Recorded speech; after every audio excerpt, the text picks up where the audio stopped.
I was in Khartoum for about 10 days while I waited for Ewis to join me, long enough to get to know the hawkers who packed up all their goodies every night and put everything heaven only knows where. Then, the next morning, before I was up and washed and had come downstairs, they'd already have laid everything out again. Whenever I stepped out of the cool air-conditioned interior of the hotel, the blast of hot air would hit me, almost making me reel, and the hawkers, who'd quickly learnt my name, would call out, "Julia, Julia," with lots of laughter.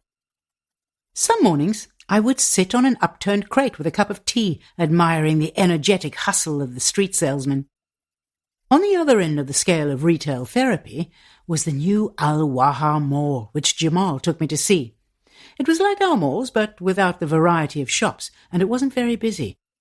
The concept of a mall with fixed prices for quality goods was new territory for many Sudanese, who were used to haggling with vendors in an economy flooded with cheap Asian products. Still, the new mall seemed to be the highlight of Jamal and his family's lives. I was invited to give a talk to a class of girls at a learning centre. I'm not sure how many understood what I was saying. There was a lot of giggling. I was then taken to meet the head and was told to wait in his office. So I sat beside his desk and waited and waited.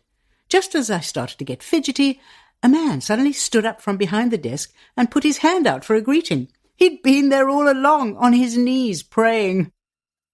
At last the day arrived for Jamal and me to pick up Joost at the airport. He'd brought with him a Christmas pudding, and I wasn't sure what to be more excited about, the pud or Joostie. Back at the hotel, we were booked in for the night. We quickly unpacked, then Jamal took us over the river to show us the sights, into the souks with their gleaming gold and everything on sale, from chastity belts to confirmation crosses. Khartoum to Memoir, 21 and 22 December 2017. I was sad to leave Khartoum, where I'd made so many new friends, but it was wonderful to have Joostie with me. He understood Tracy perfectly, so I could just sit back and relax or snooze in his comfortable company. And Joostie did end up being the ideal travelling companion, right down to cutting my toenails.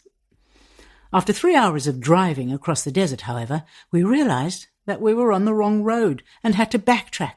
Finally, we were properly on our way on a road that followed the course of the Nile. By the time we reached our first pyramids, 3 hours later, we were pretty tired and starving. There, in the ancient royal pyramid city of Meroe, we saw a truck stop with food, but on inspection, the filth was too much.